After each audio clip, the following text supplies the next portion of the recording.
Hello दोस्तों। आज हम रिव्यू करने वाले हैं पोर्ट्रॉनिक्स का USB C hub M port 31C।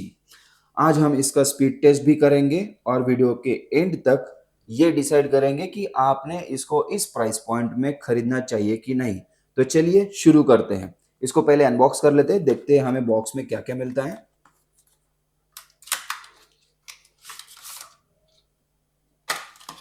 Okay, सो बॉक्स में सिर्फ हमें ये हब मिला है, बाकी इस बॉक्स में कुछ भी नहीं है।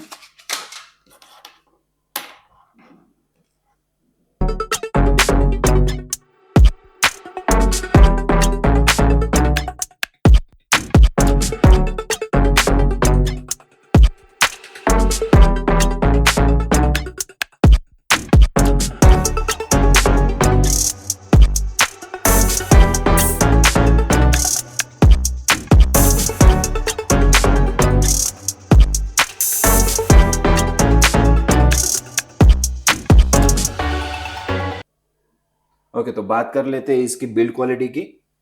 बिल्ड क्वालिटी इसकी अच्छी है। मैट फिनिश में यहाँ पे पोर्ट्रॉनिक्स के ब्रांडिंग के साथ आप इसको देख सकते हो। ओवरऑल बिल्ड अच्छी है। तो चलिए इसके पोर्ट्स के बारे में बात कर लेते हैं। फ्रंट साइड पे टोटल 3 पोर्ट्स हम देख सकते हैं और साइड में एक पोर्ट है। ये जो 3 फ्रंट पोर्ट्स है ये USB 2.0 है और ये जो है साइड वाला ये 3.0 है। तो चलिए अब इसका हम स्पीड टेस्ट कर लेते हैं। मेरे पास ये है क्रूशियल का X9 Pro SSD। तो हम इसको पहले इसके ओरिजिनल केबल के साथ डायरेक्ट कनेक्ट करके पीसी के साथ चेक करेंगे इसका स्पीड। देन हम कनेक्ट करेंगे इसको इस वाले हब के साथ और देखते हैं कि स्पीड में कितना डिफरेंस है, क्या हमें वो स्पीड प्रोवाइड कर देता है। तो मैंने अब मेरी X9 Pro SSD direct computer से कनेक्ट की है और मैं अब कुछ डेटा कॉपी कर रहा हूँ मेरे कंप्यूटर में। तो जैसे कि आप देख पा रहे हो मुझे 400 से 500 Mbps तक का ट्रांसफ़र स्पीड यहाँ पे मिल रहा है। ये मैंने डायरेक्ट कनेक्ट की है विथ ओरिजिनल केबल। तो अब हम कनेक्ट करेंगे हब के साथ। तो चलिए देखते हैं। अब मैंने हब कंप्यूटर से कनेक्ट किया है और हब के 3.0 पोर्ट के साथ मैंने मेरी SSD X9 Pro कनेक्ट कर ली है। और जब मैं अब डेटा ट्रांसफ़र कर रहा हूँ same data to my computer, मुझे लगभग सेम डेटा स्पीड मिल रहा है। थोड़ा बहुत डिफरेंस है बट उतना हम मैनेज कर सकते हैं। यहाँ पे एक मैं बहुत इंपॉर्टेंट चीज़ कहना चाहूँगा।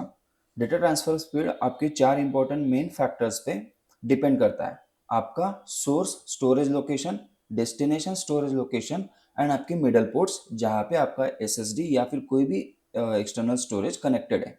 जैसे कि मान लीजिए मेरा सोर्स लोकेशन एक SSD है, जैसे कि मेरी X9 Pro। डेस्टिनेशन लोकेशन मान लीजिए मेरा लैपटॉप है जहाँ पे हार्ड डिस्क कनेक्ट की है। अब मेरे जो पोर्ट्स है जो मेरी SSD है मैंने कनेक्ट किया है 3.0 पोर्ट के साथ लैपटॉप में। जब मैं डेटा ट्रांसफ़र करूँगा तो क्योंकि मेरी हार्ड डिस्क का स्पीड कम होता है जो कि इतना स्पीड प्रोवाइड नहीं कर पाता, तो जो भी ये 4 फैक्टर्स में लोअर स्पीड प्रोवाइड करता है उस लोअर स्पीड के साथ आपको डेटा ट्रांसफ़र मिलेगा, डेटा ट्रांसफ़र की स्पीड मिलेगी। जैसे कि यहाँ पे मेरी डेस्टिनेशन स्टोरेज हार्ड डिस्क है, तो हार्ड डिस्क के डेटा ट्रांसफ़र के स्पीड के हिसाब से मुझे वो स्पीड मिलेगा, भले ही आपका पोर्ट 3.0 हो, हाईएस्ट स्पीड आपकी SSD हो फिर भी। दूसरा एग्जांपल मान लीजिए मेरा जो लैपटॉप की स्टोरेज है वो भी SSD है, मेरी X9 Pro ऑब्वियसली ये SSD है, दोनों हायर स्पीड प्रोवाइड करती है।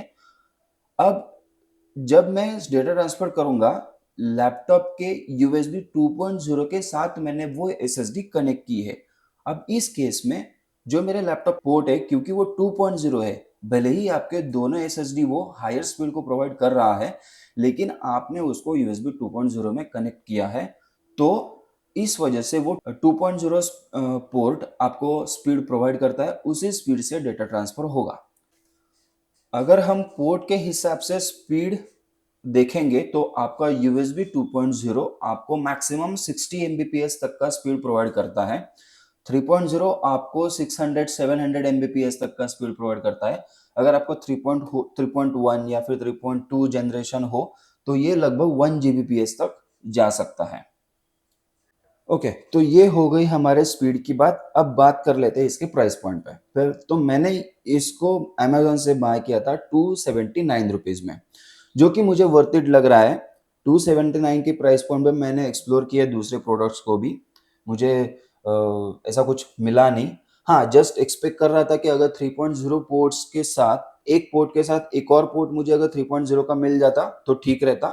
फॉर नाउ ये 3 पोर्ट्स मुझे 2.0 के मिल रहे हैं, एक पोर्ट मुझे 3.0 का है।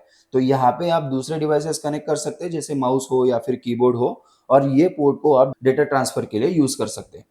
इस पोर्ट्स को भी आप डेटा ट्रांसफर के लिए यूज कर सकते हैं, लेकिन जैसे कि मैंने पहले बताया, आपको उतना स्पीड ट्रांसफर के लिए इसमें नहीं मिल सकता। अगर आपको यूएसबी पोर्ट्स के अलावा भी कुछ और पोर्ट्स भी चाहिए, जैसे कि इथरनेट पोर्ट हो या फिर एचडीएमआई पोर्ट हो, तो आपको दूसरा हब कंसिडर करना चाहिए। इस हब में सिर्फ यूएसबी पोर्ट्स है, लेकिन जो दूसरे हब आप दूसरे पोर्ट्स के साथ चेक करेंगे तो आपको वो थोड़ा कॉस्टली जाएंगे, लगभग 700-800 के बजट में वो जाता है।